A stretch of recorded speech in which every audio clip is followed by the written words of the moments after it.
Just have my medicines. I have a dozen medicines that I eat in the morning.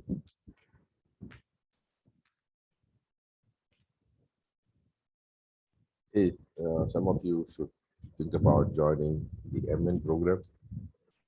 If you can handle it, it's heavy. The requirements are much more here. Here we really study together. I don't know how many of you go and sit and go through the text or the videos or the book. The book has actually the course that we are doing here also is important that you would fill in the content of the book. There are a lot of blanks left for you to fill in the book. And as you fill those blanks with your own words, with your own understandings, they become a storehouse of your meditation and your thoughts. Basically, journaling, because as you study, oh man, my tablet just fell off. 1 second, hold on.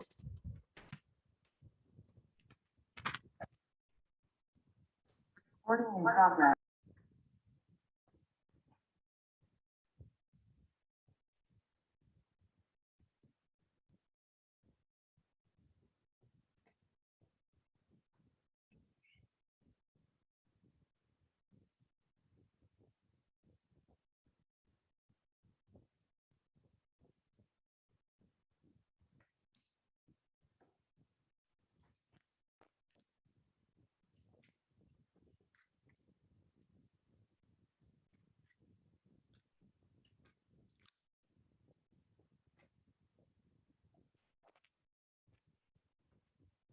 All right.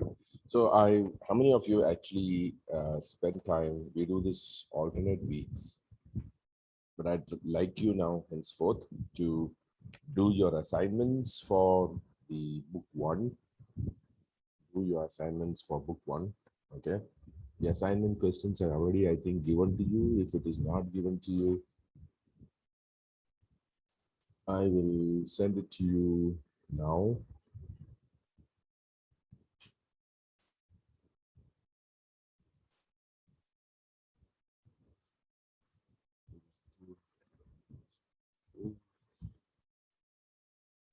Okay.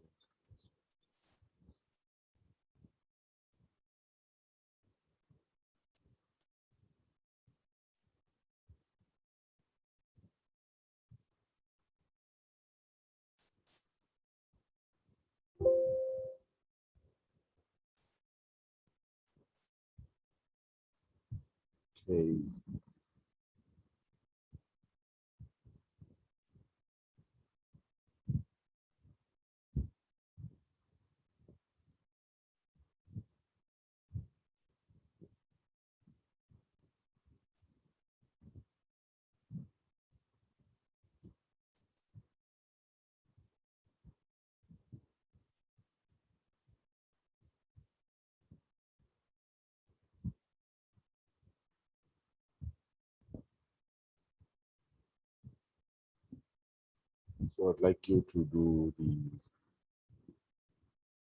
assignments. Otherwise, I don't think it will be. I mean, whatever we talked about will be in paper unless it is on paper. So, book one, Becoming a Disciple, summarize the essence of the gospel. Half page, you want to put it in 1 page. Just have to put 2 pages, no problem. But 1.5 page, if you are able to get summarize the essence of the gospel, it will be good. Make notes on the first principles in your language. That means to say that we had talked about CH Dodd's 7 statements. You want to add more and create your own set of first principles from the what the apostles taught. You can write that. Write a short note on what it means to renew one's mind, unleashing the work of the Spirit in one's life. Write a note on the importance of baptism in not more than 100 words. Write a detailed note on what you understand by freedom in Christ. So there are 5 questions that covers the 5 books, that 5 chapters of the first book. And the project is summarized personal testimony, is to personal story in a clear way that demonstrates God's working through his sovereign foundations to bring one into a relationship with Christ, encasing a clear presentation of the gospel story. So you have a 5 + 1, 6. One is a project, the other two are 5. Your answers need not go more than half a page. But I'd like you all to finish this because we have done book 1. And this will be like a review for you. And if you can submit it, all of you next week, the next time we meet together or anywhere during the week, send it to, I will send you the email ID to send it to. Pastor, how many words for the assignments? Like any? Half a page. Half a page. Okay. Half a page. MS Word document, half a page. But I think for A1 and A2, we did, I believe, something. Some of you had sent to me some time back, yes. Yeah, just resend those ones for me because I need to probably create a box and we all put it in one place because I will, next time when you send it to me, I will save it into a specific place because earlier ones I didn't save it. I've seen it come into my mailbox, but my mailbox is now trashed with so much of junk. We go back and if you can all pick it up, whoever sent to me, and I will save it into box and I will keep it so that we can fulfill that criteria for the course. I think we Pastor, can again refine it. Sorry. Yeah. No problem. Pastor, I've sent the testimony, not the assignments. So you want me to send it again together? Yeah, or- yes. All of you, open your Word doc, your Gmail or your mailbox and resend it to me right now so that I can save it now. Okay, Pastor. Okay. So also in your book, there are a lot of blank spaces which is left there for you to fill in. So what I'd like you to do is fill in those things also because the 6th chapter, Reshaping Your Lives, has to do with journaling, prayer. Let me just repeat that for you again. From 6th chapter, what is expected of you, which is so critical.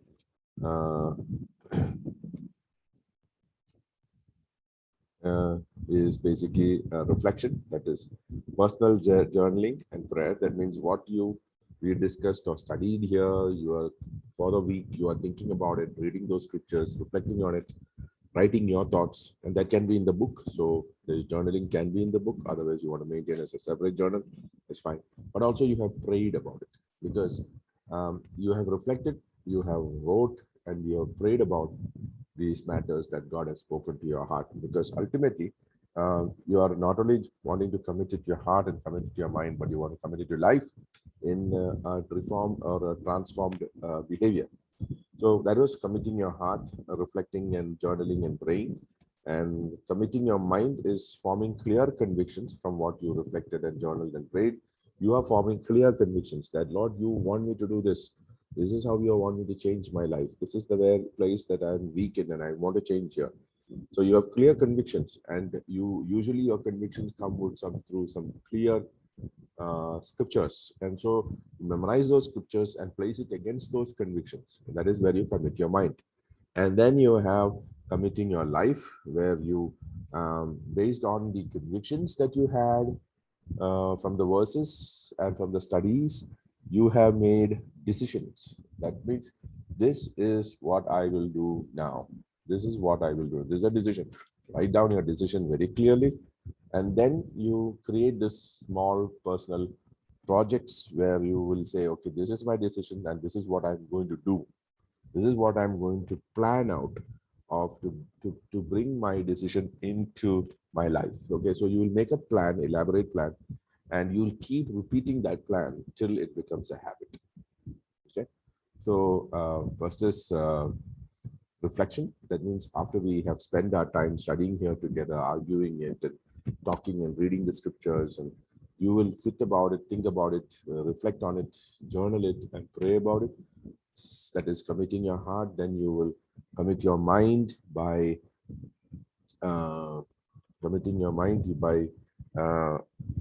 forming clear convictions out of the studies, the learning, and the scriptures. And your conviction is always placed against the scriptures through which God spoke to you. So you will write those down in your journals, and then you will commit your life through decisions that you make, clear statements that you make. This is my decision. And this is how I'm going to bring my decision active into my life. And then eventually, as we do that again and again, it becomes a habit. If you do something for 65 days or 48 days, I'm not sure, your body registers it as a part of life. That means it becomes a habit for you. I have miserably failed sometimes, doc. I don't know. Then I couldn't pick it up from where I left it. Yeah, I'm in habit. it's okay. I mean, we all fall off the grid, fall off the road. I'm here facilitating or teaching. I myself fall off the grid every now and then. But thank God we have these communities of learning that bring us back. That's process of falling off and coming back is constant. But the important thing is that we come back. Okay. We need to stay on as much as possible. That's why we need each other. Otherwise, we will never stay on.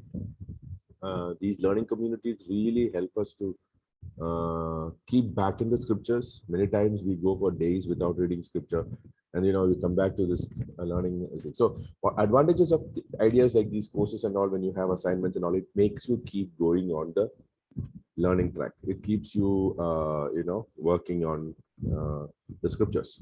So, as you learn and study scriptures, your heart is automatically going to be molded. We're not studying for knowledge. We're not studying to teach. We are studying for application. We're studying for life. We are studying for change. My life, in my family life, especially the way I deal with my wife and my children, has dramatically changed since the time I have started the first principles. It has dramatically changed.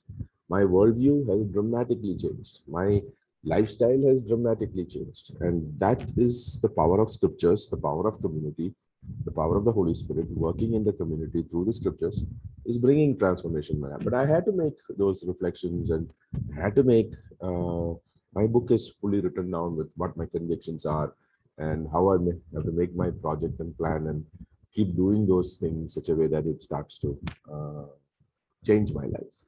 So that's a process. It doesn't work all the time perfectly because we are, we all have our own challenges and difficulties. But the idea is to keep sticking to the plan, keep sticking, keep coming back onto the grid. We constantly fall off the grid. Okay. How many of you are constant falling off the grid? I am.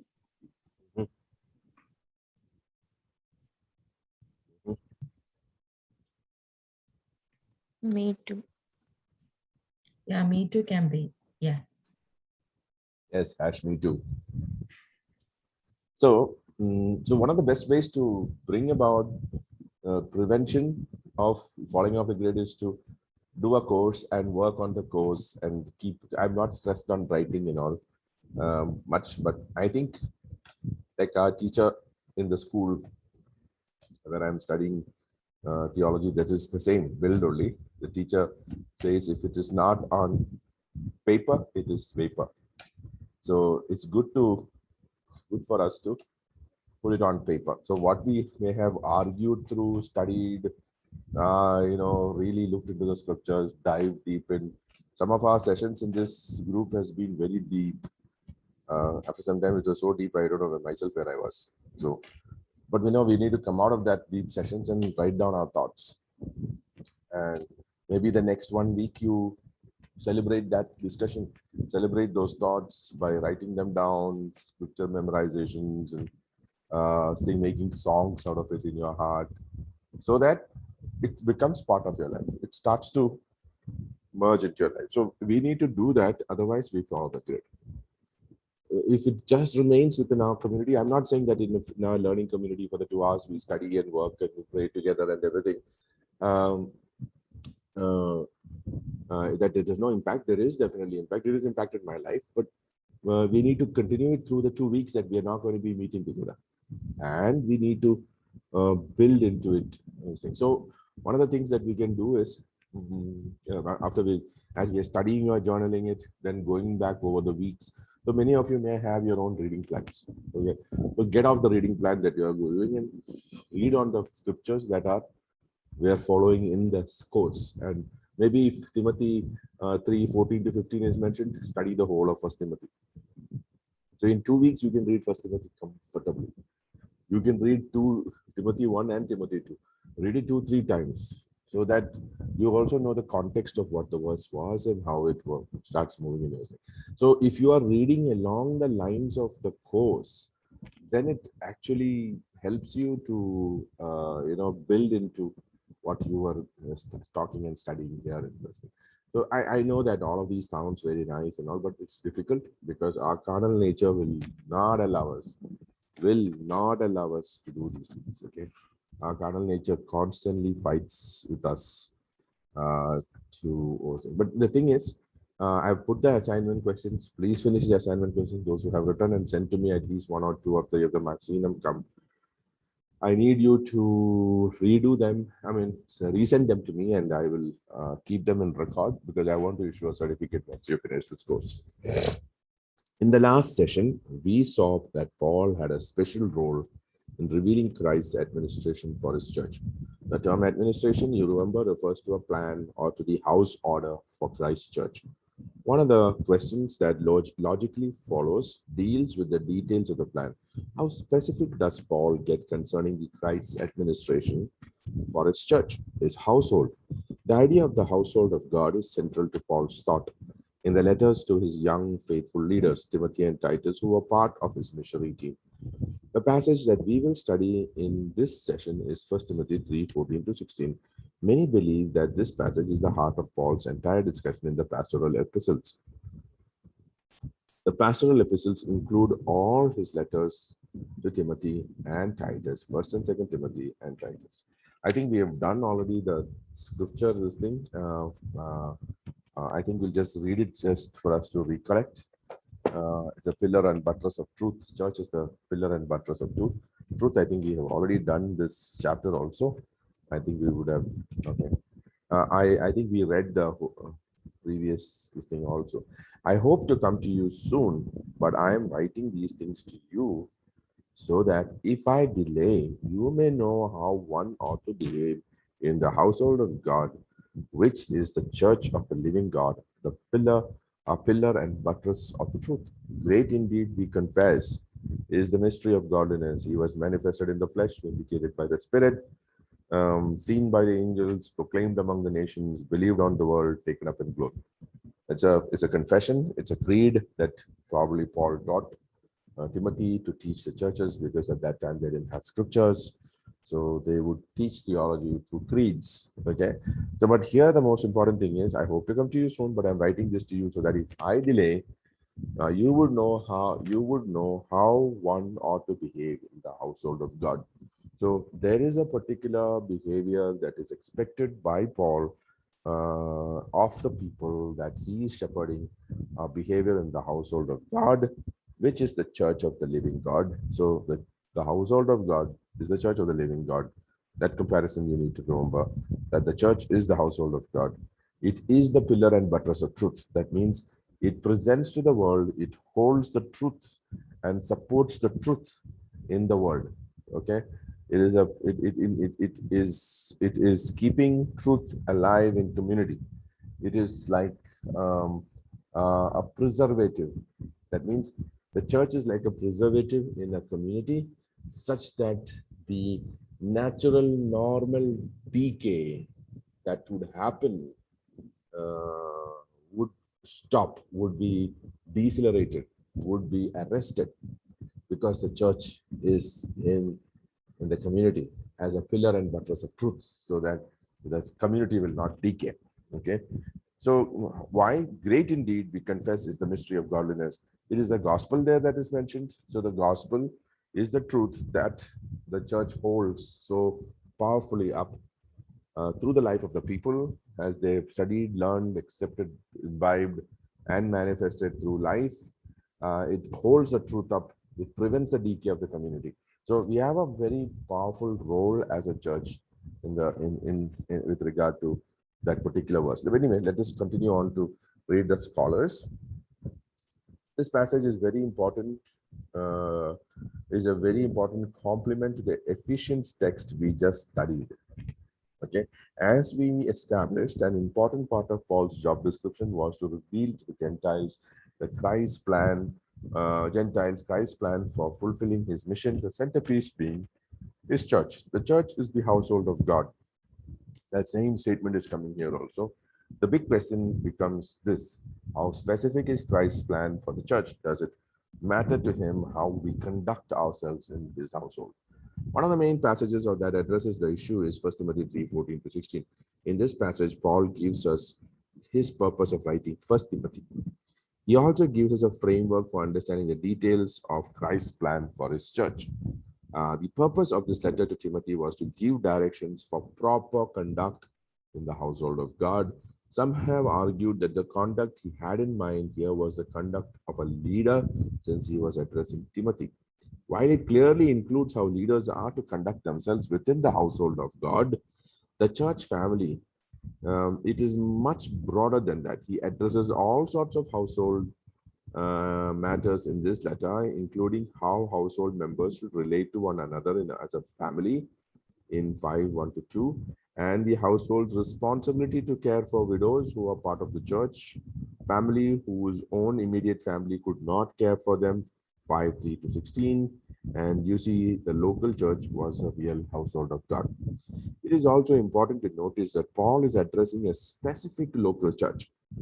Timothy was at Ephesus at that time, but he was speaking generically of all local churches everywhere. It is important to note that he is writing concerning how one ought to conduct himself in the household of God. In another Greek, in the original Greek, there is no definite article before church. He is addressing conduct in a local church. Remember the meaning of the word administration in Ephesians. It literally means house law or house order. Paul's job was to bring to light the administration of Christ's church, God's household. Here he is specifically instructing Timothy in the establishing of a local church according to Christ's plan. This includes such matters as qualified leadership. Okay, that's a very important thing. Okay, so he's kind of giving us, the kind of the issues discussed in 1 Timothy. He talks about qualified leadership, how to relate to each other in the family of God, the care of widows, and the appointing, paying, and correcting of leaders, just to mention a few things. Okay, why does all this matter to Christ? Well, it appears that there is a relationship between the truth and the household order.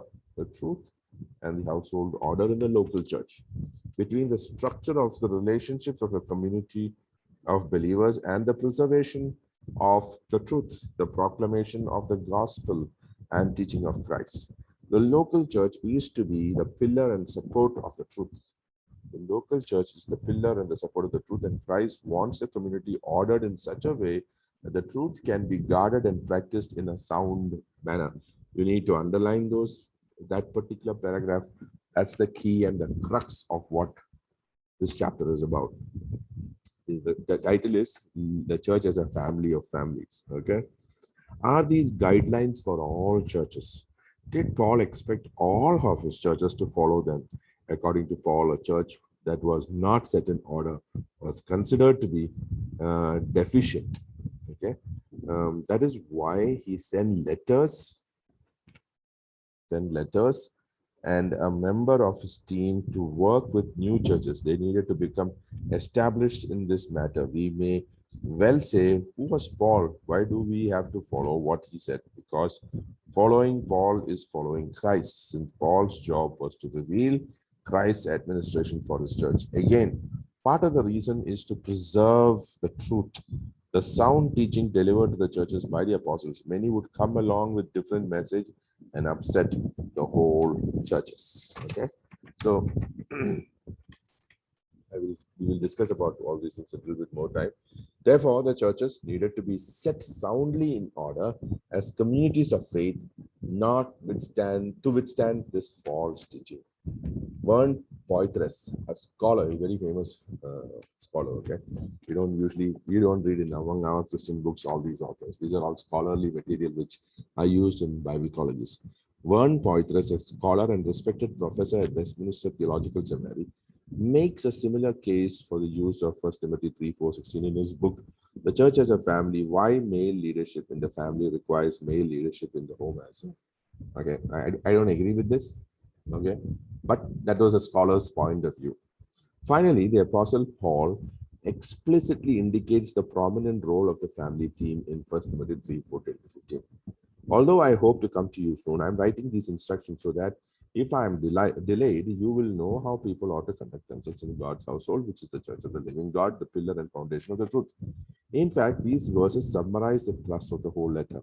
The phrase "these instructions" is most naturally understood as referring to the contents of the letter as a whole. Thus, the letter as a whole has the purpose of indicating how people ought to conduct themselves in the household of God. The reference to God's household could theoretically involve either of the two ideas, namely the idea of communion with God in the house or temple of God, or the idea of a household managed by God. Okay, so two aspects: the communion with God in the household of God, or the idea of the household managed by God. In some contexts within the Bible, the idea of God dwelling among the people as a temple is emphasized in 1 Corinthians 3, 10 to 17. But in the context of 1 Timothy, the idea of the household order and arrangements is obviously the most prominent. The order of the church is analogous to the order of a human household. Members of the church are to treat one another as they would members of their own family. They are to care for one another in need. The overseers are to be men skillful at managing the household of God, as demonstrated by their earlier skill with their own immediate families. Okay, so I must say that, though Vern Poitras mentions the idea of why male leadership in the family requires a male leadership in the home as well, I hold a different view that I don't think it is about male leadership. You can argue with me or you can disagree with me. The more I've studied, along with Pooja, the whole idea of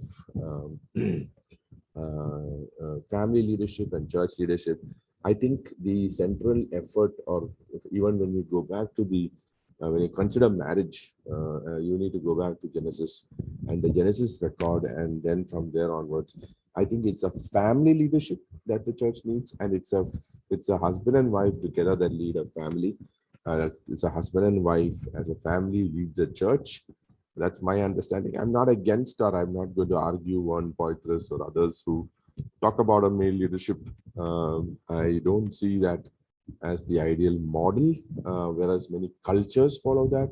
Therefore, from a cultural perspective, I may accept that model without any bias. But I think the biblical model is family leadership. Okay, so the family governs. Now, the essence of what he's talking here in this particular chapter is that the church is God's household, and God wants it to be administrated in a specific way. There is a specific plan that God wants as leaders of our church, the leaders of our churches, that we should govern the church in a particular way. That's the idea, that the household of God needs to be managed, and that, there are many themes in 1 Timothy, like the care of widows, how you choose your elders. There are many themes in which very interesting themes that are there. How to care for one another. So the church or the household of God has, the family of God has a way to be governed, and Paul, through his revelation that he receives from Christ, gives us how the church needs to be managed. And when the church is managed very well, it becomes a pillar and buttress of truth. That means it presents Christ to the world through the way it is administrated. Okay, that's the idea that you get here. But I'd like to read that passage again. Why does all this matter to Christ? Well, it appears that there is a relationship between the truth and the household order in a local church, between the structure of the relationships of a community of believers and the preservation of truth. That is the key statement. Okay, the proclamation of the gospel and the teachings of Christ. So the preservation of the truth and the proclamation of the gospel is directly linked to the way the church family is governed. The local church is to be a pillar and support of the truth. Christ wants a community ordered in such a way the truth can be guarded and practiced in a sound manner. Okay, so those are very interesting points, and let us just do some of the questions in the text that are there I think these questions we have already done. I think. Why did Paul write to Timothy? What do you think he had in mind when he referred to the conduct in the household of God? Why did Paul write to Timothy? What do you think he had in mind when he referred to the conduct in the household of God? Okay, so you can now discuss. I've done my part. I've given you the basis. We have read through what the text, the scriptures were talking. We read through what the manual was telling. Now we can open to discussion. Why did Paul write to Timothy? Why do you think that he said what he had in? What do you think he had in mind when he referred to the conduct in the household of God?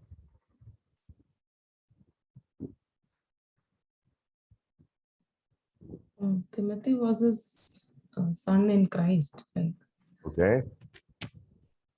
so whatever Timothy is displaying, it will be a standard for the members to follow. Okay.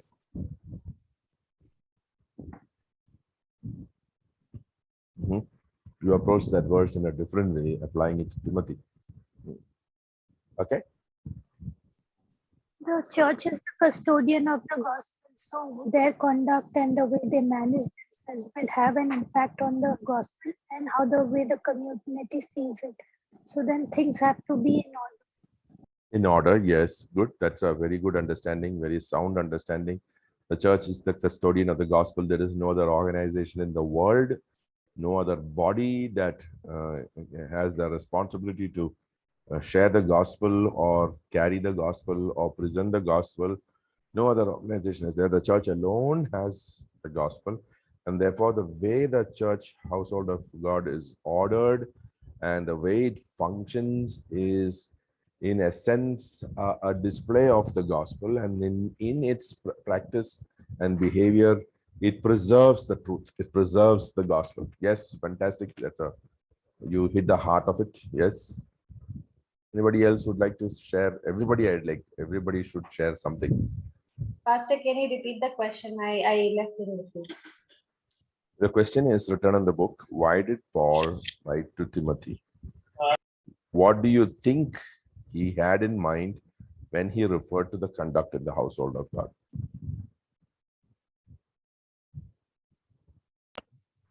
In the context of this book, Pastor, the The letter con- he has written. Yeah, in the context of his letter, yes.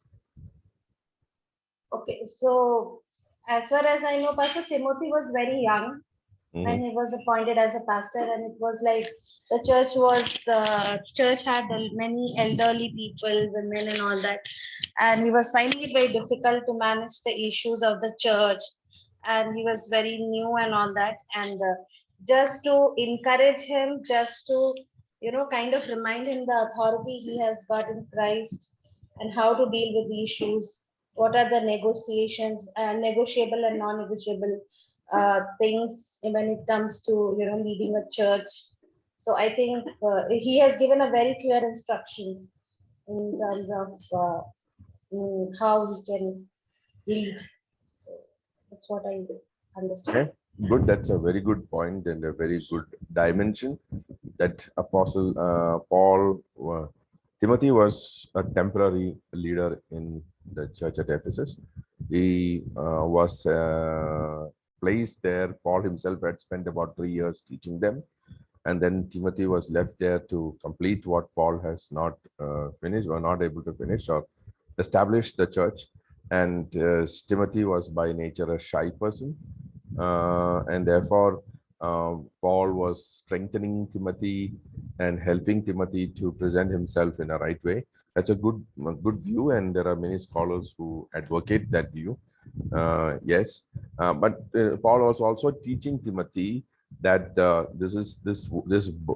this group of people that you are leading is to be governed in a specific way, is to be taught in a specific way. That means you have to establish an order in that community that will make it the Church of Jesus Christ. You have clear household order. That means individual families have to be ordered in a particular way, and then the community itself has to be ordered in a particular way. Therefore, by ordering that community, you would preserve the truth. The truth is the gospel. You would preserve the truth there in the church. The world would see the wisdom of God, the manifestation of the wisdom of God through the life of that church, which is ordered in the way the apostle has taught Timothy. Timothy is part of the apostolic team. He's not part of the local leadership, and apostolic team would always place people when before the leaders were, the local leaders were built up. There would be members of the apostolic team that would lead those churches still and teach those churches till leaders were developed. Okay, so it's an interim work. But Timothy at that time, for all practical purposes, worked as a pastor of that church. And Timothy had to be taught, or Timothy was being encouraged to order the church in a particular fashion. Okay, let's go to the second question. Just to keep time in check. What is the role of a local church in regards to guarding the truth? What is the role of a local church in regards to guarding the truth? I don't know whether I will hit the right way, but when Timothy's role was being explained, I was thinking the role of the church only, because church is in the community. So the community is directly linked to the church, and no wonder the Roman government and other people felt like it's a new administration being happening around, a new teaching, So obviously the local church had a big impact on the community. Mhm. Just thinking in that way. And the book says that Timothy was not just overseeing one church, like many local churches, right? Yeah. He was placed apostolic team. I mean, you'll study church leadership. I don't know if it's there coming in this series, but church leadership functioned in a particular way. Let me just show that to you so that you would understand that church leadership work functioned in a particular way. Let's just pull this up, pull it up. It's important that you understand this because otherwise confusion again prevails.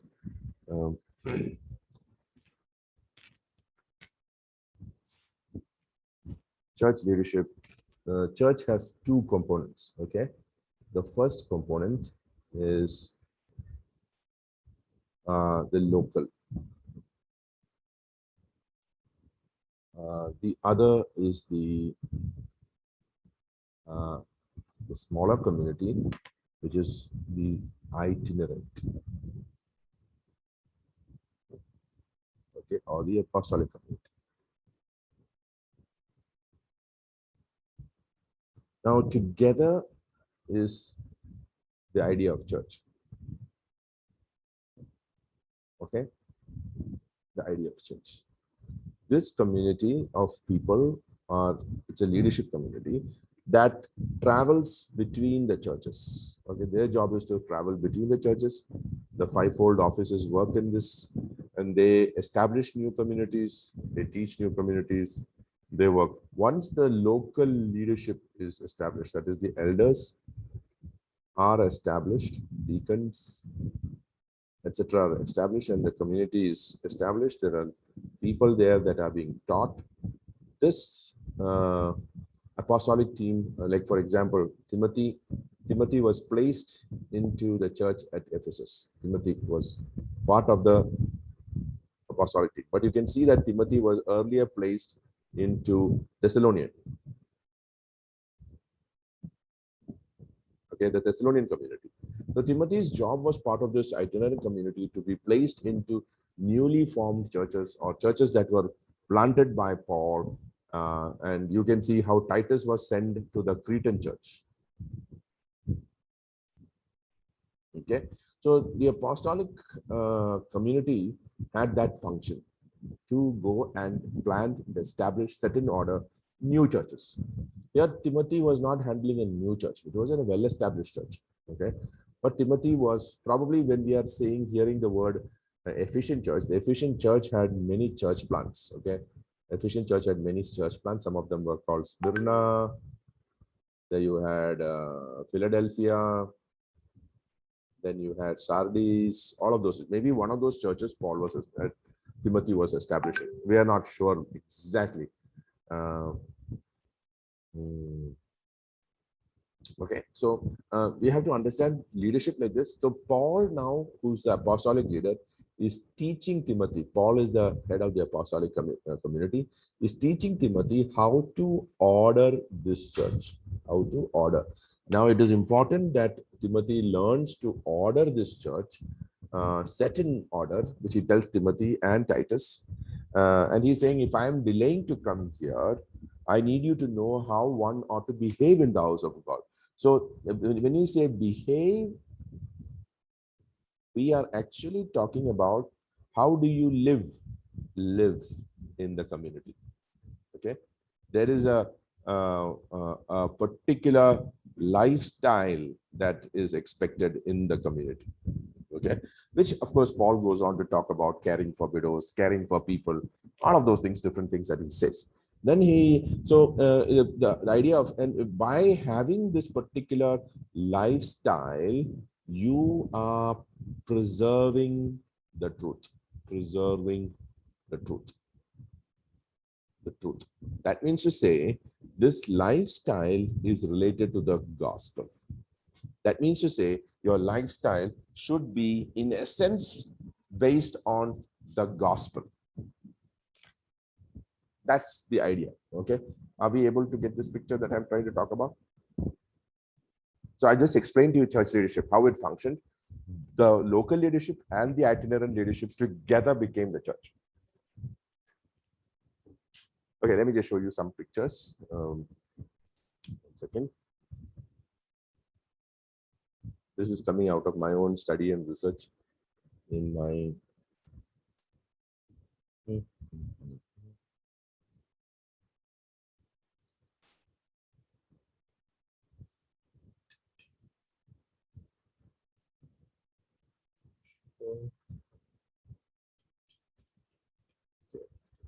team show slide.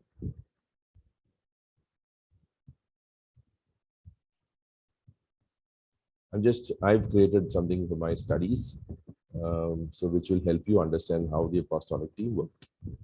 Okay, can you see Paul operating the apostolic ministries of gospel team from prison? So Paul was in prison.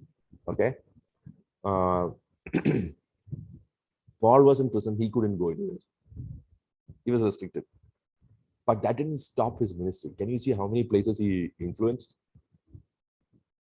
Timothy was in Dalmatia, Erastus was in Corinth, Tychicus and Aquila and Priscilla was in Ephesians.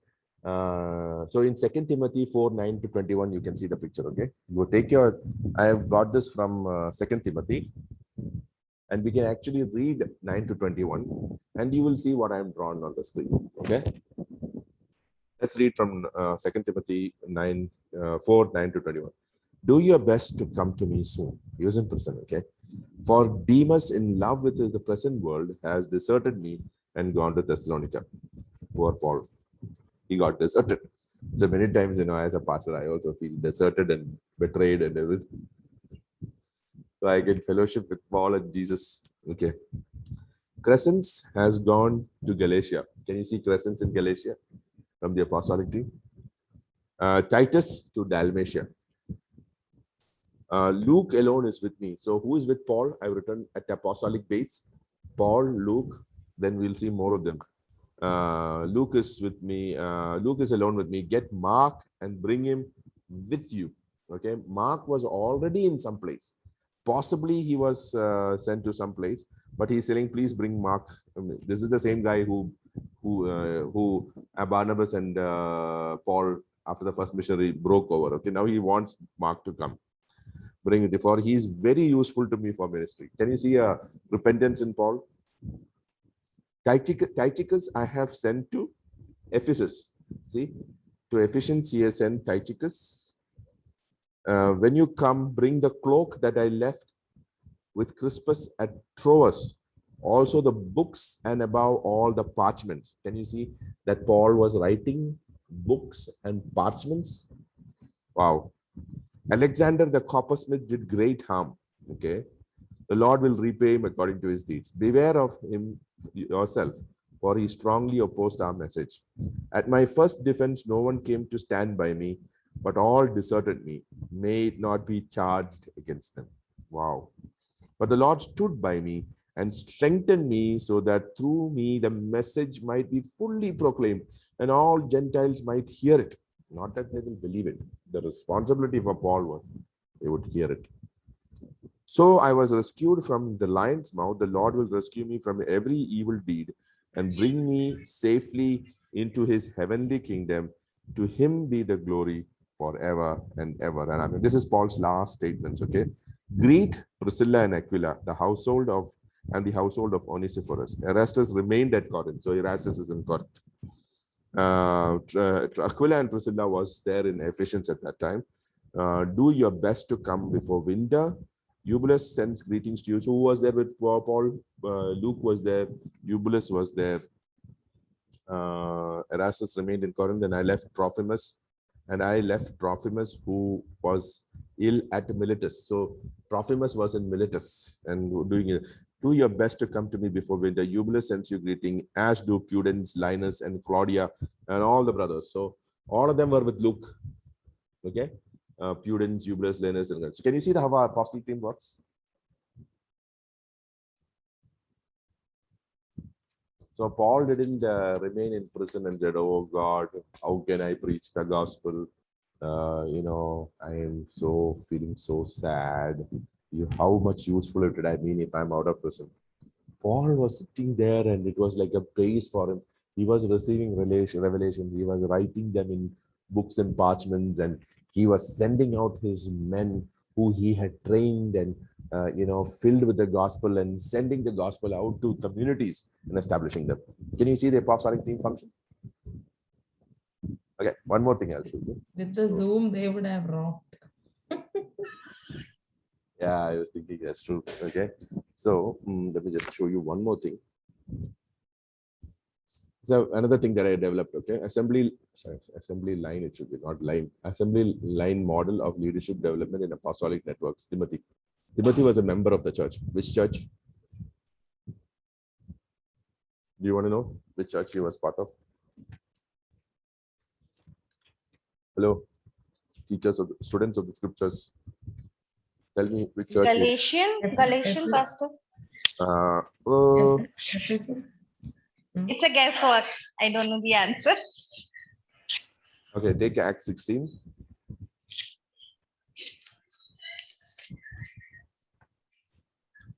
Acts 16, verse 1.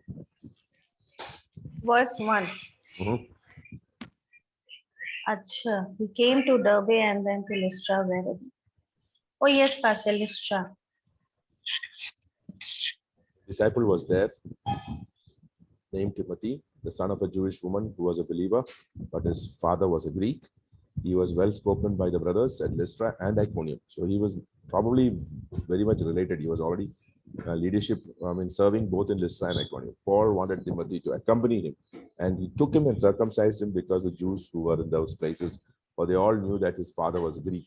As they went on their way through the cities, they delivered to them of the observance of the decision. So the churches were. So if he was a member first, he became a leader trainee. He became a deacon, he became an elder. So within this framework, it was the local or the model. There's a model. Timothy and Lystra and Iconium, possibly part of the model. But then Paul came and picked him up. He became a minister of gospel training. Sodal became the Sodal, the traveling itinerant community. Timothy, now part of the apostolic Pauline team, and a minister of the gospel training. He was trained to work as a teacher, prophet, apostle, evangelist, pastor, because this is the Sodal team, how it works. I have a quick question. So Yeah. we were talking about all the different caste and all things like that last time. I was not part of. So in that way, Timothy could have been uncircumcised, right? So Paul was a person who did not rigidly hold on to these issues. Paul was, I will be a Jew to a Jew and a Gentile to a Gentile. So in order to help him access the Jews, and he had now Timothy, he had Timothy with him, and always he would have blocks because Timothy was a Greek.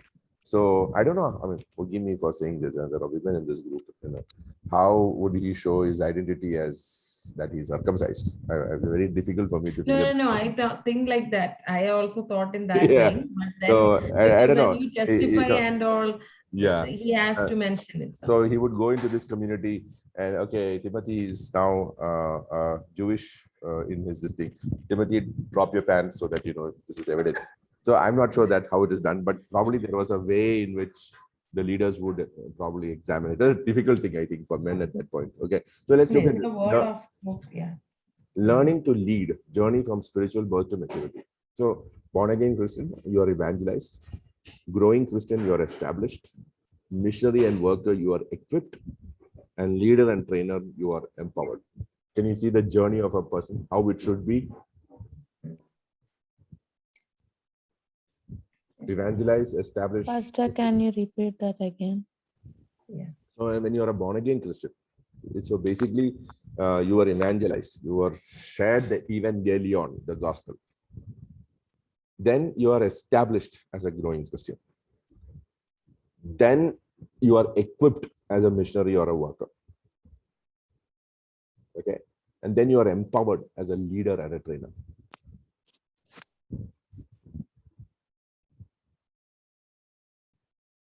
Repeat mode on, please. It's there on the screen. You can't see it. Oh, I'm not showing you. I'm sorry. No. Oh, I'm sorry.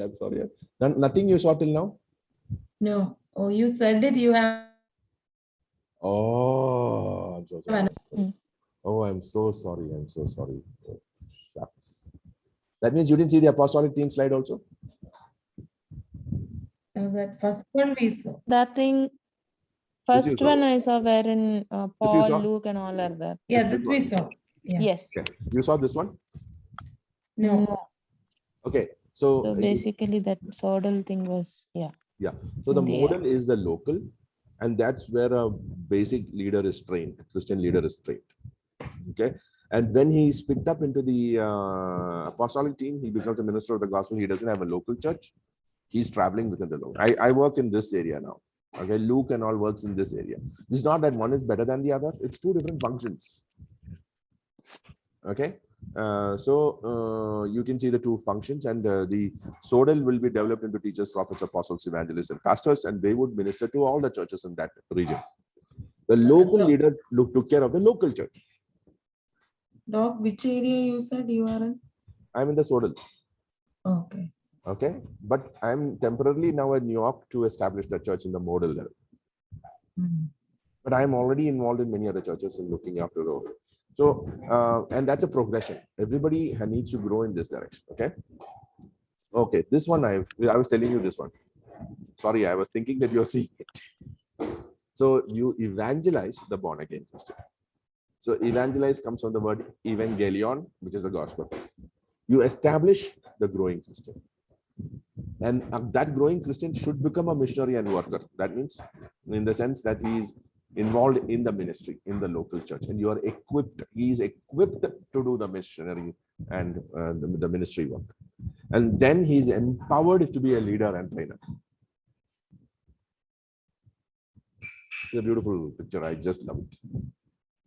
So evangelize, establish, equip, and empower. Discover, help every member identify their calling. Develop, equip every member with tools to serve. Deploy, send every member on mission. If every church did this one, no, that's what exactly Paul did. Okay, yeah, fantastic. So You should make the calendar and sell it, like modern day Christians do. yeah. So you can see a paradigm. Okay, this is my past paradigm. So I'm just telling you what this is a part of my course. And as I studied my course, I put down things in pictures.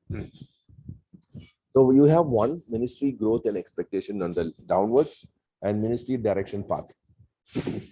I preach the gospel, baptize, good church services, informal teaching, person-to-person counseling, damage control, discipline, entertainment, discouragement, condemnation, destruction, and directionless. That's what we ended up in our church at some point. Total collapse of local church over time, ineffective local. So when I preached the gospel and baptism, I had salvation of souls. When I had good church services, expecting growth of a new believer by doing good church services, informal teaching, person to person, and counseling. Okay. Then you suddenly have the church manifesting damage control because carnality, disunity, and legality, discipline, and entertainment. We also want to entertain them. As I talked to you about, we do spiritual cabaret on Sunday services to entice the church members to stay within our fold and not to go and find any other fold. So the more you have to entertain them to keep them in our churches, which is not what the Bible is talking about. That's not how you order the household of God. And just please don't use my words again. I'm too crazy to use those words. But that I see the church people doing a lot. We do these fantastic worship services. I mean, I'm not against good music and good, excellent music. And if it's not good enough, okay, the other pastor is having smoke. Okay, I'm going to bring smoke. He brought white smoke. I'll bring green and red smoke into the service and give them the goosebumps and all of those. That's what I call a spiritual cafe. Okay. Now, what happens if you do all these things? You get discouragement, condemnation, destruction, directionless. What happens is then discouraged, the people are discouraged, condemned, destroyed, and purposeless. Now, how does condemnation come? When you see carnality and disunity, if you get frustrated as a pastor, you thrash the people from the pulpit. So condemnation. They bring discouragement to the people. Eventually destruction, and people become directionless. They become directionless because they don't have purpose.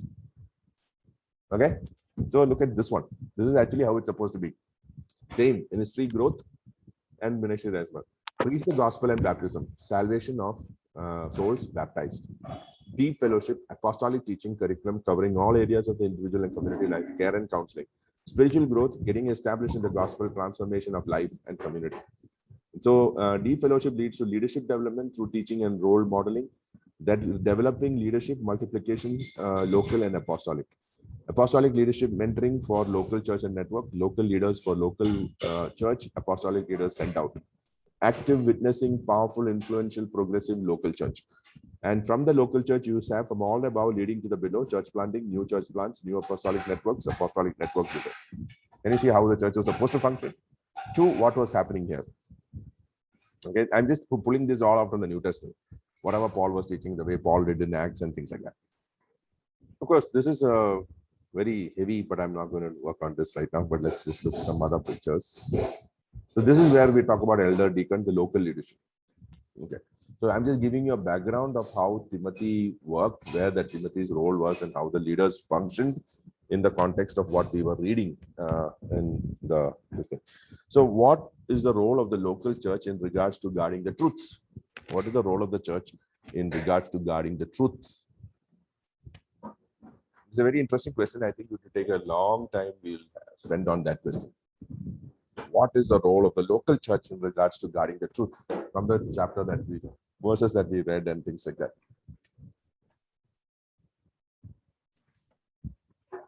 Church is God's household. Wonderful. Praise the Lord, sister. Good. Church is God's household. Okay, we got that clear. But how is it that the local church, what role does it play to guard the truth? If it is managed well, Christ is displayed. Or how do we say? Okay, it's close, but not there yet. Hello, others. Anju, you want to say something?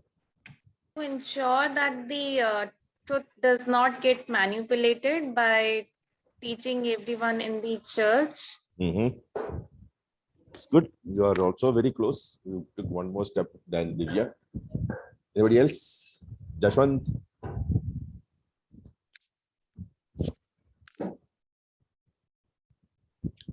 Thinking about it, Pastor. Okay. Let me repeat the question. What is the role of the local church in regards to guarding the truth? It's a beautiful question. I mean, I love the way Jeff put his questions. By now, I want to put the same answer for everything. Preserve the truth, proclamation of gospel. Church is the family of families. No, so he's trying to bring you up. He's trying to bring you this thing. So, okay. Anybody else want to answer? I will come to the answer, but I need you to think. How does a local church guard the truth? What is the role that local church plays to guard the truth?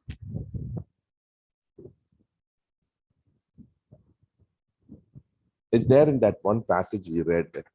The local church is to be the pillar and support of the truth. Okay, And that's good. Christ wants the community ordered in such a way that the Mhm. truth can be guarded and practiced in a sound manner. Okay. Where are you reading from? Yeah, that passage. Exactly that passage. That's a secret key to the whole thing. That means, let me just put that picture up 1 second.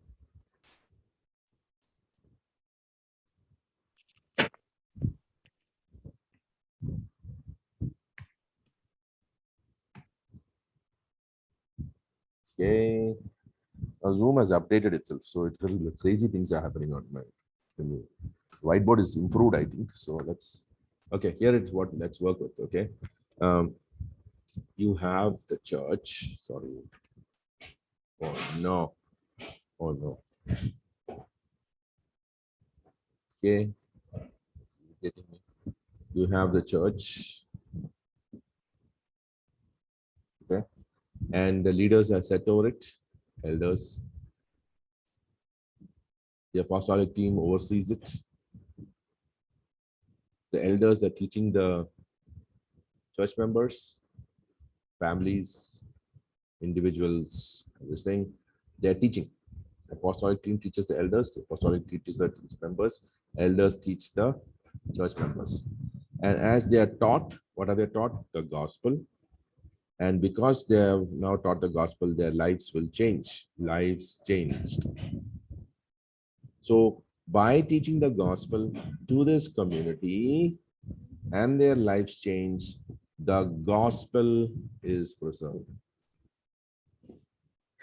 So imagine that a church where the apostolic team is not there, the elders are not taught, the elders are not teaching the church people.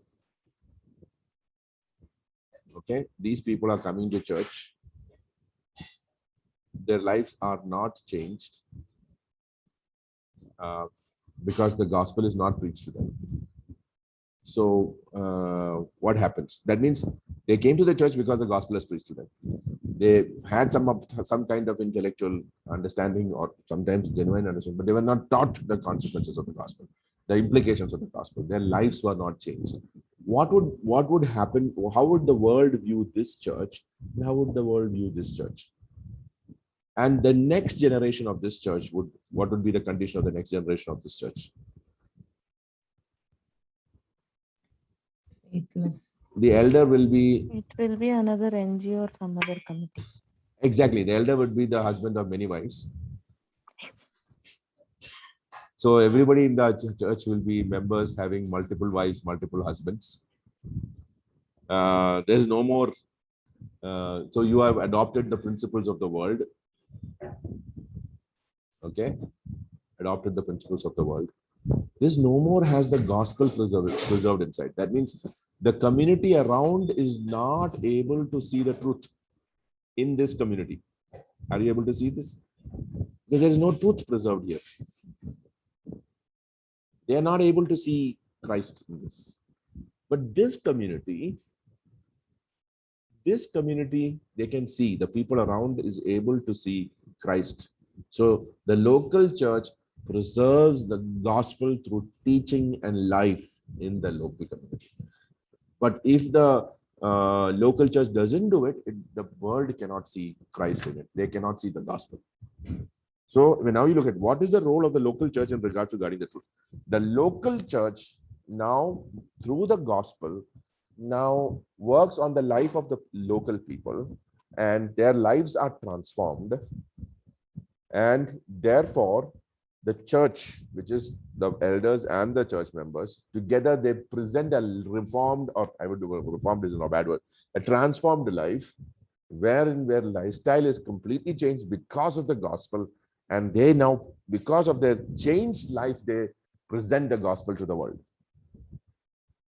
In doing that, they are preserving, they are guarding the truth, They are guarding the gospel, so that their next generation also will have the gospel and they will be preserved. But if we don't do that, then the truth is lost forever. Are you able to get it? Does that make sense? Does that make sense? Yes. What is the role of the local church in regards regarding the truth? It is the pillar. The local church is the pillar and buttress of truth. And that pillar and buttress of truth has to do in which the way the people in that church behave. The behavior of the people is brought about by the gospel. Now, I have to show you a verse that will, I mean, I think I've shown with you. I'm teaching it everywhere now. If you turn with me to Titus, my favorite verse now. Titus chapter 2, verse 11 onwards. We will read that, and I need you to work with me on this. Okay, so Titus is Paul is writing to Titus, and verse 11 onwards, and I'd be very happy if you all learn this by heart. For the grace of God has appeared, bringing salvation for all people, which is the gospel. Am I correct? That is, Jesus Christ has come into the world for salvation of all people, not some people, all people. Hindus, Muslims, Christians, everybody. Okay. What does the gospel do after it brings salvation? Training us to renounce ungodliness and worldly passions, and to live self-controlled, upright, and godly lives in which age? Now, the current, the present. That means to say, we say that, it is 10, 30, 40 years or 1,000 years back. It was so easy. We didn't have media and all of that nonsense. It's not true. The gospel, which is Christ, who came and gave salvation to us, that gospel is now training us to renounce ungodliness and worldly passions. Well, what does the gospel do? The gospel, now we never saw the gospel like that, right? The gospel is training us to renounce. It is not taking over our mind. It is appealing to our will, helping our intellect and emotion to make a decision to willfully renounce what? Ungodliness and worldly passions. That means we have them in us, right? Can you imagine the thrill when an Amazon packet comes to my house? It's like a drug for me. I'm not saying that. It is worldly passion. Okay, that's just simple as that. Now it is like, if I'm feeling down, instead of read the Bible, order something on Amazon. Then the thrill of waiting for it. Okay, I'm just giving you a very simple way of looking at it. So it helps me, or trains me to renounce what? Ungodliness and worldly passions. And to live lives that are self-controlled, upright, and godly. Who is doing this? Who is doing that? Bringing about this? Church. Mm-hmm. Leaders, elders. Mm-hmm. Mm-hmm. Mm-hmm. Yeah, I mean, it is facilitated by the church, the leaders, but who is bringing about, who is training us? Spirit, Holy Spirit. The Spirit, yes, facilitators of this. In that scripture that we read, who is training us? The Spirit of God, the Word of God, all that you said is right, the leaders of God. But it is the gospel. It is the gospel that is training us. And it is facilitated by leaders and the Spirit of God and the Word of God. But it is the gospel that is training us to renounce ungodliness and lawlessness, ungodliness and worldly passions, and to live life that is self-controlled, upright, and godly. Godly. And what is the passion to do this? In the present age, in the present, no, even in our situation, the gospel is more than enough. Okay. In the present age. And what is it? Why are we doing this? Waiting for the blessed hope, waiting for our blessed hope, the appearing of our great God and Savior, Jesus Christ, who gave himself for us to redeem us from lawlessness. Can you see the gospel again? Who gave, waiting for the appearing of our waiting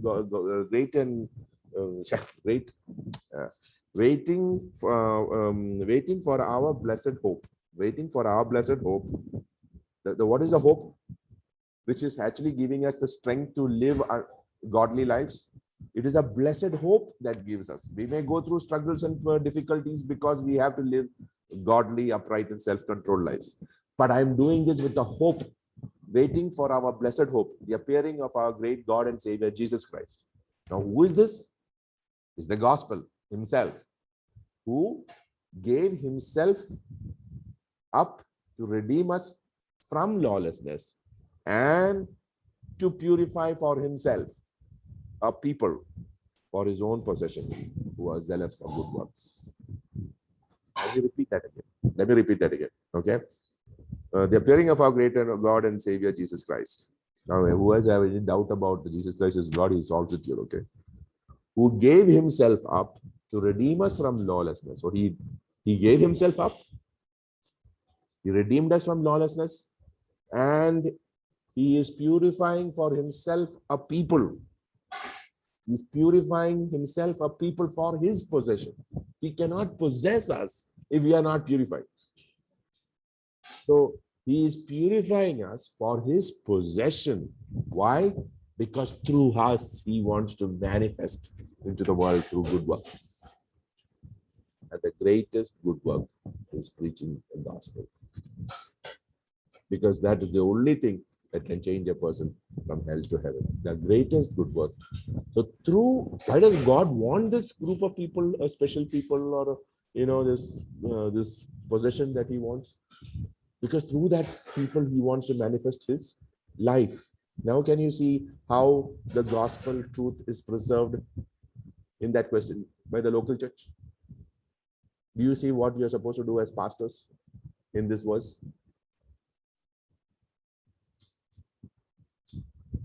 Awesome, that passage.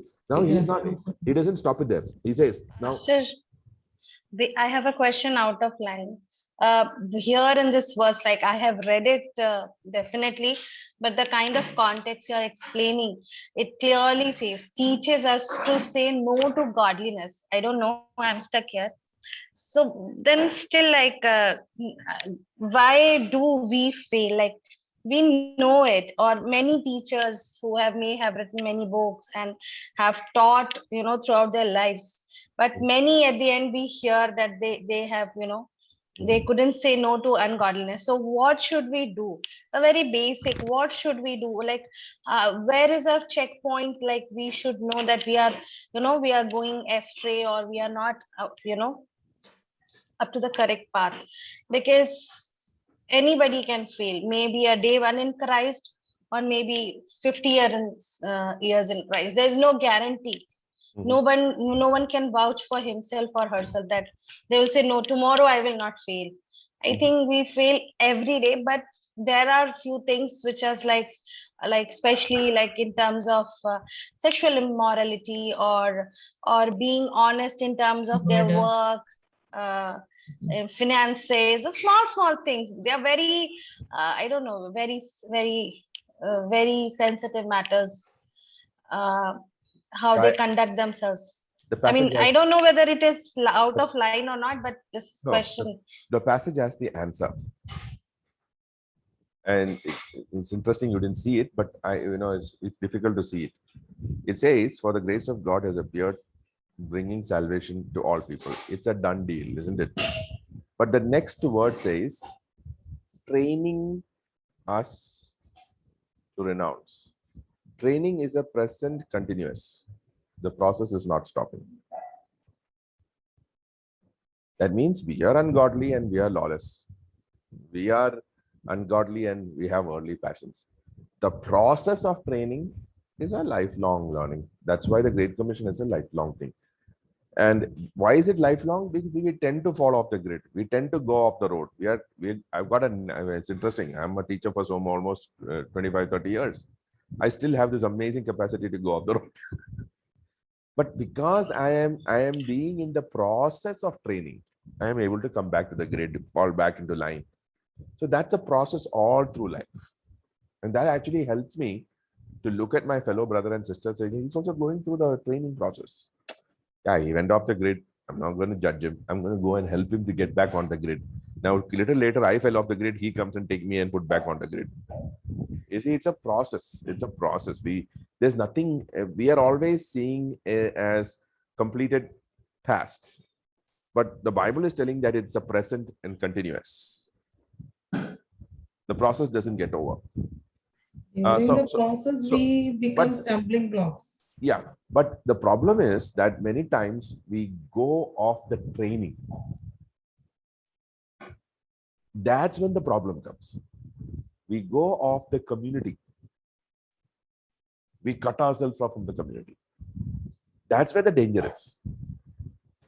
So the process of training continues.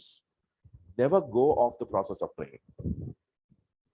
Never stop coming to this class. That's the moral of the story. Just joking, just joking. Be part of the church. Be part of a church that is constantly training people to renounce ungodliness and this thing. All right. So that's a fantastic passage to give us an idea of what. So by the way, that passage was a song that Paul taught the church because there was no New Testament. So Paul would go to a church, preach the gospel, and teach them the song. They would sing it like a song. That would be their worship song. That would be their teaching to the people. Okay. And why I say that? Because if you see verse 15, declare these things, Titus. Exhort and rebuke with all authority, let no one disregard you. So that particular passage was like a song, and it was one sentence through and through. If you see it here, I think it is one sentence through and through, right? It's a one sentence. Am I correct? So most of the creeds written in Greek were always one sentence. It's like one faith statement you make.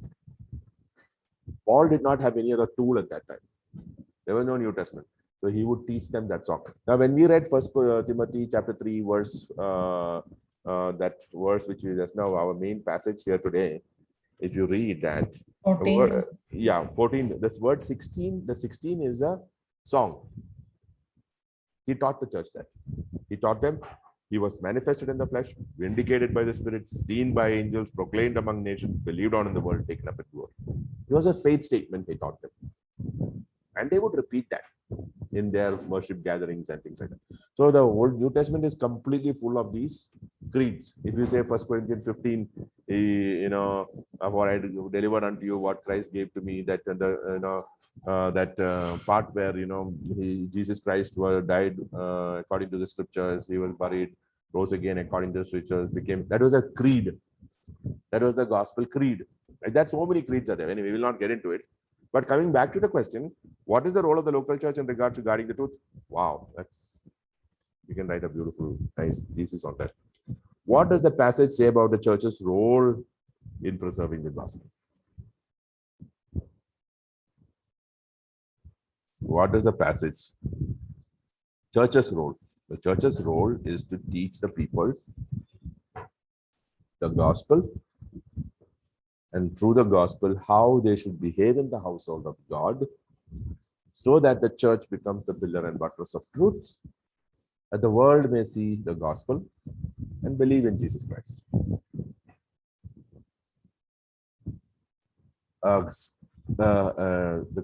Jesus Christ, greater God and Savior, Jesus Christ, who gave himself up to redeem us from lawlessness, for what is that statement he would make? 1 second, hold on. I get that last part always messed up.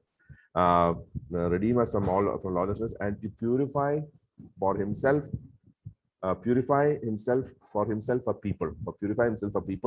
for his own possession. Purify for himself a people for his own possession. Purify people possession. PPP. Okay, that's a key. Who are zealous? Where are you reading? I am not able to follow. Titus. I'm reading Titus. That Okay. passage is there. Okay. Okay. So how are we preserving the gospel? Because you are taught you're teaching the gospel to the church. Their lives are changing, and because of that changed life, that means you are purified. Christ is purifying a people for his possession to do good works. Those good works would reflect on the gospel, reflect on the changed life, reflect back to the gospel. And that's how you preserve the gospel.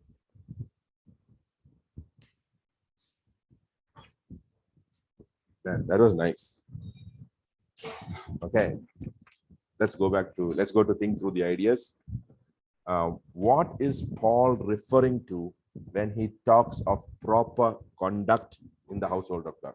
Okay, let's think through the issues. We live in a culture in which everyone wants to follow his or her own lifestyle. It's my life. Okay. Many churches believe that we need to follow the gospel of Christ, but how we order our churches is a matter of personal preference. It seems restrictive and even narrow to follow the guidelines set forth by Paul for the churches in the first century. Discuss this issue as a group. Make sure to touch on the relationship between preserving the truth and the way we order our community life. Wow, very nice, huh? What is Paul referring to when he talks about of proper conduct in the household of God? Yes.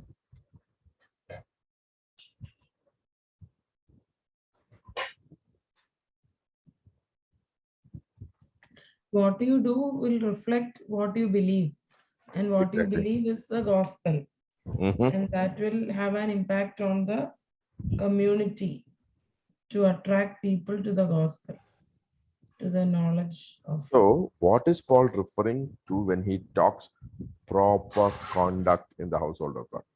What is the proper conduct in the household of God? You have to read First Timothy completely to figure that out. But it is it is how you behave.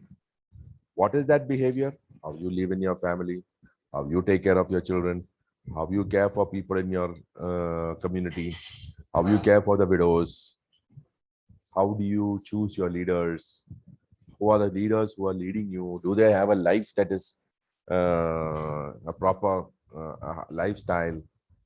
Can we use the CH dots 7 propositions here?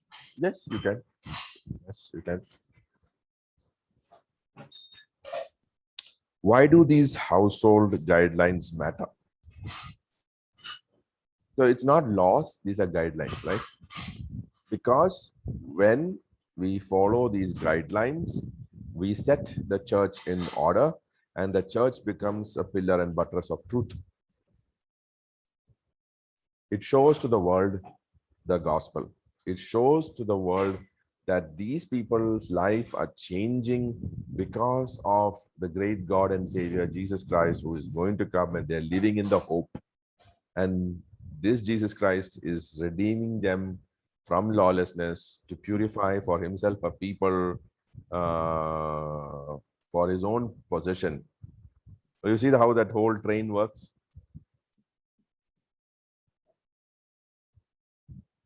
For good works. And these good works are lifestyle choices, things that you would do, which is outside more no more selfish, but selfless, of caring for people, caring in the community.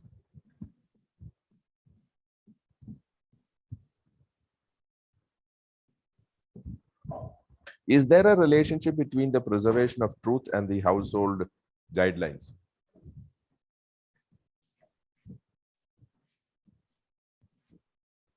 Now, what is one household guideline? We may be having a difficulty there. Let's look at one household guideline, okay, which will help you to see.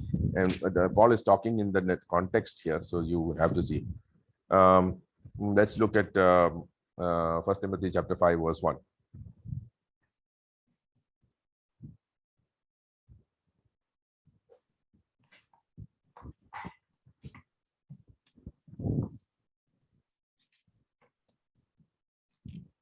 So he is now, that is, if you see the title, from 5 onwards, is instruction to the church. This is what I want you to teach Timothy.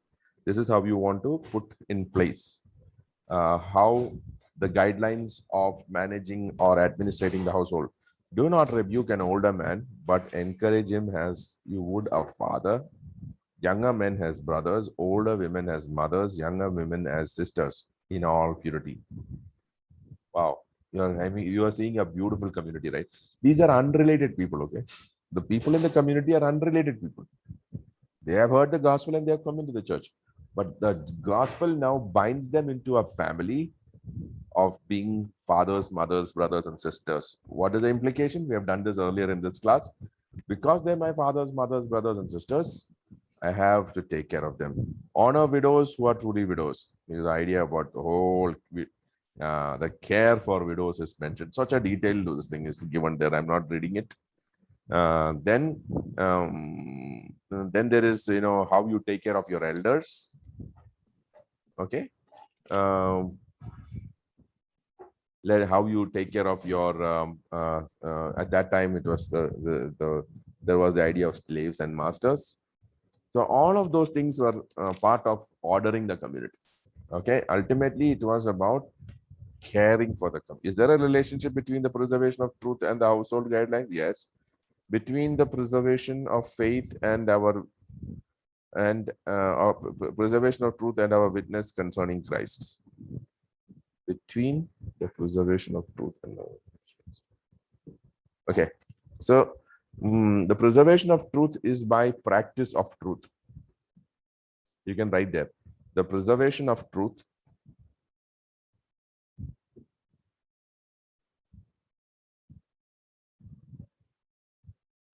is by practice of truth.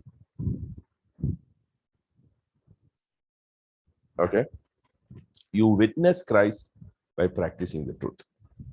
People are experiencing Christ because of the way you live in your community, the way you live your life. Okay. It's interesting, no? These thoughts never came to us earlier. These truths were not there earlier in our studies and things like that. But and I never bothered to read Timothy and Titus and all. There's nothing charismatic in that. I wanted tongues and falling and spiritual hi-fi and okay. But now I am so interested in all these things because he was teaching Timothy to establish a church. What he need to be doing in the church. He was teaching Titus how to establish a church in the gospel. And today we are able to see it. Today we are able to clearly see and learn how do we establish a church. So we must be one-minded in our focus of establishing a church. That starts, of course, with us and then with the people that we are serving, that we want them to be established in the truth. And when we are saying established in the gospel, that means the gospel is preached to them. And then the implications of the gospel, the Didache, is taught to them. And by teaching them, their life is changing. Because if you see the new Great Commission, teach them all that Jesus taught, that they may obey. So we are helping them, not only teaching them the gospel, but helping them and facilitating obedience. And as they obey all that Jesus taught. Now, what the apostles teach is what Jesus taught, because Paul says, whatever has been given to me, I'm sharing with you. What the Lord has spoken to me, I'm sharing with you. So it is what Jesus has taught. He's teaching the church, and the church is obeying, and therefore the Great Commission is being fulfilled. And as the church obeys the gospel is preserved. Does that make sense?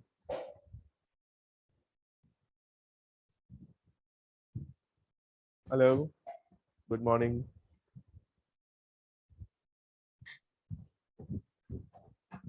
All of you unmute, put your videos on, and let's talk. Digesting.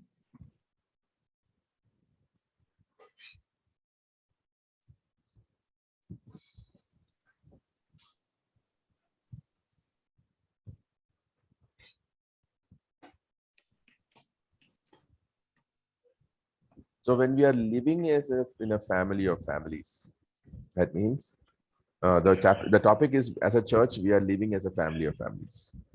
The idea is the church is the household of God. It is the family of God. And the family of God, I mean, all of us in our families, we have rules and guidelines, right? You have to get up at this time. You have to do this. What if we don't do that? Dysfunctional, chaotic. That's why my wife constantly hammers me. Okay. Everybody has roles and functions. It has to be governed.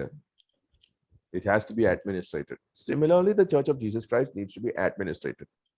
And how do we administrate it? By teaching them how to behave in the household of God. And by teaching them how to behave in the household of God, we are establishing them in the gospel. And the world is now witnessing the gospel because the church is adorning the gospel. Correct? I'm just I think. Yeah. Okay. No, you go, Endo, you go. Okay, Namika, thank you. No, nobody question Paul or what? Like, it really needs the Spirit of the Lord to agree with Paul. Otherwise, people can say Jesus didn't say these things. I know Paul definitely had the gospel, but still, when Paul says it, I was wondering why there was no shifting of theological Oh, yeah, there things. was plenty of attacks on Paul. There were plenty of attacks on Paul. But Paul was endorsed by the Jerusalem church. Paul was, he was a leader endorsed not just by his direct revelation of Christ. Imagine God telling Ananias, go and tell this man is going to be a preacher unto Yeah. the Gentiles. There was an endorsement by God. That's why the authority, the word spread that this man, Ananias, through Ananias and to the church at Damascus, the word spread that this man who was once a persecutor of church is now a follower of that Jesus. And he's, it is the endorsement of the church. It can be only in the context of church. Over to you, Anamika. Yeah, so what you taught us, Pastor, in line of that, I just want to say both the things goes hand in hand in terms of preserving the truth and the conduct of our conduct in church, or not only in church, everywhere we go. Like a simple guideline I want, as you have given us when we talk about the ministry part, that women to women and men to men. And it's not that people are wrong or something. Even if people are not doing anything wrong, it helps us to make a healthy environment, and also helps us to get into some such anything which is not right, because as we are human, carnal humans, we can fall anytime. So such kind of guidelines, based on biblical teachings and all, like you said, when we don't have the order, there will be a chaos. So avoid that chaos. Sometimes, many a times, we feel, why it's that I'm not going to do anything wrong, but when certain guidelines which we daily follow, which are through Bible, helps us to fall in such wrong ways, many ways. And when we follow such things, our values and all, many times it actually helps people outside in the community to see us and think why we are doing what we are doing. And then they see our lives, it makes a lot of difference. So the conduct and the preserving to truth of gospel goes by hand in hand, I feel so. Amen. Amen. Others, the rest of the audience, I prefer all audience to become participants at this point.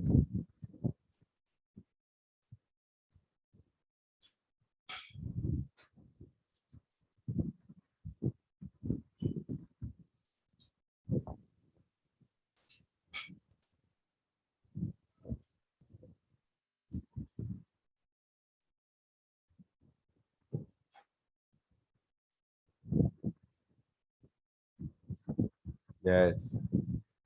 I have only Divya and Namika. To some extent, a few of you are interacting.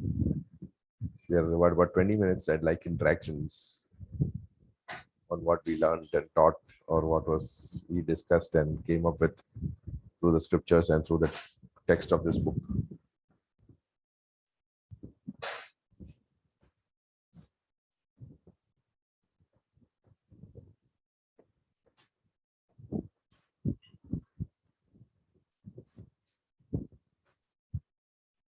So yesterday I was studying something. I just will share with you, not related to this thing, but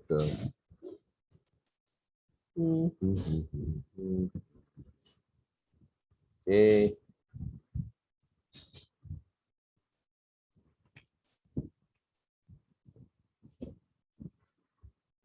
The Great Confession.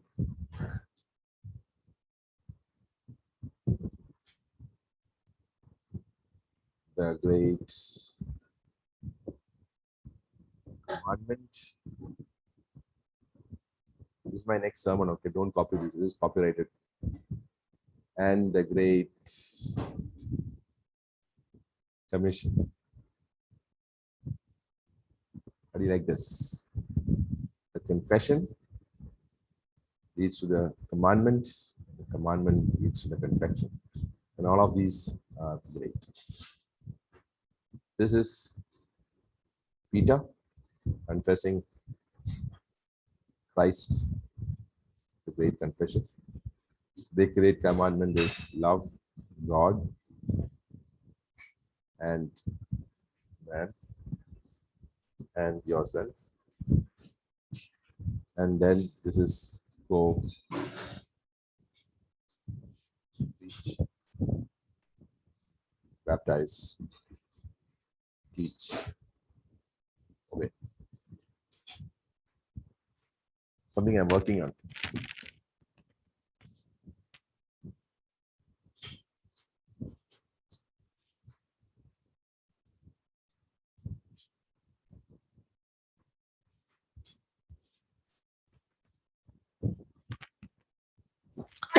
Sorry.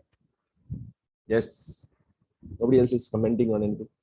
Brother Sunny, Anju, Yashwant, Pavani, Praveen is working. He told me so. No disturbance. Shubha. What do you think about what we discussed today?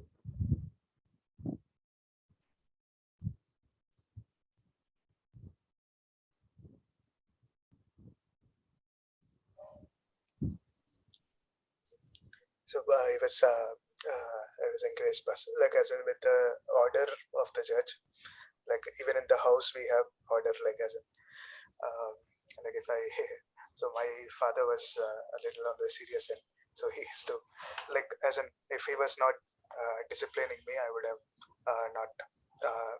not been in a good place. Mhm. So so similarly, like even church, coming to church order, I was also thinking like at times it is possible with our carnality to get along with our same cultures, like Mhm. as in having the same cultural background, we get along. Uh, Probably the guidelines have to be more on like considering every which we have it in Bangalore, but yeah, like because we have a lot of cultures here, even people from Africa we have. So yeah, I was thinking in that lanes. Okay, good. So, every time we say church is a family, I had actually been staying out since I was 18. So I've never hardly stayed with family for long. So it was so long that I forgot some of the principles also of being with family. So every time people say church is like family, I was not very sure what I should behave, what I should do. But now I'm staying with family and I realize that, sometimes I get irritated and really, really angry with my family members. And then, but the next moment I have to forgive them. So then I thought, okay, that is what living in church is like. Like, even if not that I get so irritated, but I'm saying that in case if ever I have something which I don't like or something, I should also immediately learn to forgive them. So, like family principles can also be applied to church when it's like family.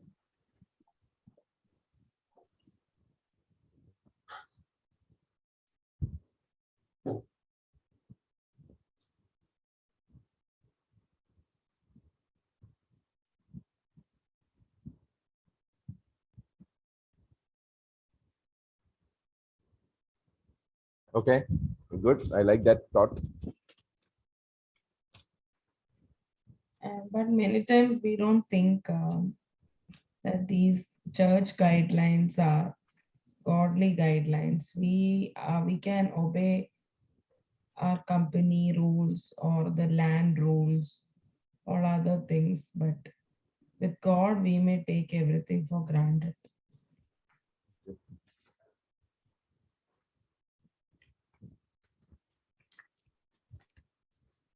Okay.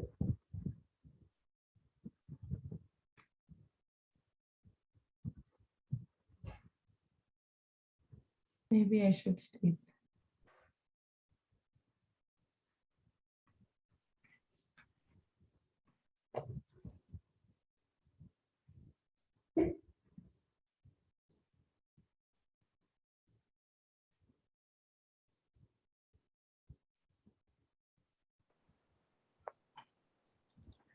Okay. I had one small conversation with one of the friend. So when we when we are discussing on church as a family, so he's kind of a very straightforward guy. So he's like, so would you sell everything you have when I'm in need? So you're saying I'm a family. So I was like, as in when you, so I was having this. I didn't know what to say to him. No, what is the question? That would you sell everything? Yeah, like as in since we are a family, like Where does it call for selling everything? It doesn't have. It's an extreme idea. It's not true. It's a false idea. It's a challenge to the idea. It's not true that we have to sell everything. The fact that I care for the people. Right? Then now, Divya sister is unrelated to me. Born to another father and mother. But we have taken care. We have loved her. She has loved us. Why did we do that? Did I get anything out of it? Did she get anything out of it? No. Except for the love and the fellowship which is in Christ Jesus, we were able to do what we did. So that is what is making a family. It's not about selling. Now, did the people sell? Yeah, we have records of the church selling its possession and giving to the apostles, keeping in the apostles' feet so that other church members who are poor and not having enough will be able to get. That's happened in the church. During the COVID, when nobody had money, the church at Bangalore, our network raised about 12 lakhs. I would have saved money to keep my family alive. Why did I give money to help my church family people who don't have even money to buy ration? Why did I do that? That's because it's my family, right? So the idea that he's challenging you with is false and farce. That you have to tell him straight on the face. You have not experienced what family is. That's why you're telling. Yeah. So the question that you asked, if you have 3 sons, would the father sell everything and give you only? No, he would give to all of his sons, right? Yeah, the other sons will crucify me. The other thing, it's not like about selling everything and giving to one person. That's not what we're talking about. Yes, I understand. Pastor, I was reading that book of Pastor Robert Morris of The Blessed Life. So here he has mentioned that he gave away everything 3 times in his life when God asked him. But then in one of the sermons or in one of his interviews, he was telling it was not that suddenly he just, stood and gave away everything. When God asked him to do it, God gave him a plan and eventually he did it. So I feel like God is a God of order, and he just he does things in a way, but I don't think so. Like he will ask anything like that, or even if he will ask, he will give the grace and he will take care of everything. So it doesn't work like this. So I think right now there's no need to sell. That time there was a need, and like Pastor said, when there was a need during COVID times, we raised money. So that time people were being persecuted, they were homeless, they were fleeing, they had gone to different places to preach the gospel, or just to evade what Romans or whoever was persecuting them. So that time there was a need, so that is why the church sells. So we can't just apply everything in extremes, even in times when that is not required at all. Because in the family also, we don't do it in extremes. Yeah, Pastor, but then we also think that we give, but I don't think so. We give. It's a spirit of God. God allows us. He prepares us. Absolutely. We can't give until there is a leading from God. Yes. So otherwise, if you talk about the godly giving or the giving as a child of God, that only the leading comes only from the Lord. Yes. Otherwise, It's if the you spirit talk of, about the spirit of God dwelling. And it's also just giving back, right? When we say everything we have is given by God, it's not something we own. He has provided everything. We're just giving it back for some other purpose. Yes. Zealous unto good works, redeemed us and from lawlessness. And what did he do after that? He purified us so that we may become a possession for himself for good works. Wonderful. Prized possession. Prized possession, yes. Why is it priced? It cost the Father, the Son's blood.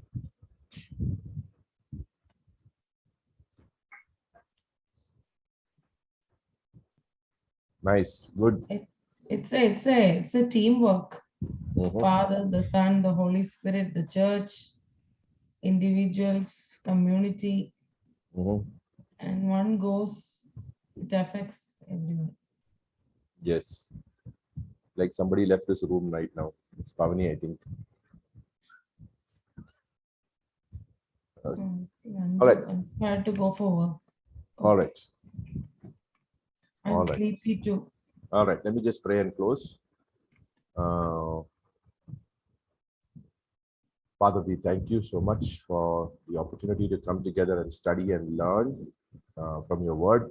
We thank you for the wonderful scriptures that is working in us, guiding us, teaching us to lead the people, lead ourselves. We pray, Lord, that you will deal with our carnality. Help us to renounce ungodliness and worldly passions and to live life that is self-controlled, godly, and upright. Waiting for the blessed hope, the grand return of the great God and Savior Jesus Christ. We thank you, Lord, for redeeming us and making us your precious possession. And Lord, manifest your good works through us, Lord. We ask this in Jesus' precious name. Amen. Doc, when you prayed that, I got the last one, the great coming back. Yes. Yes. Okay. God bless you all. I'll wait till all of you go. Pastor, I have to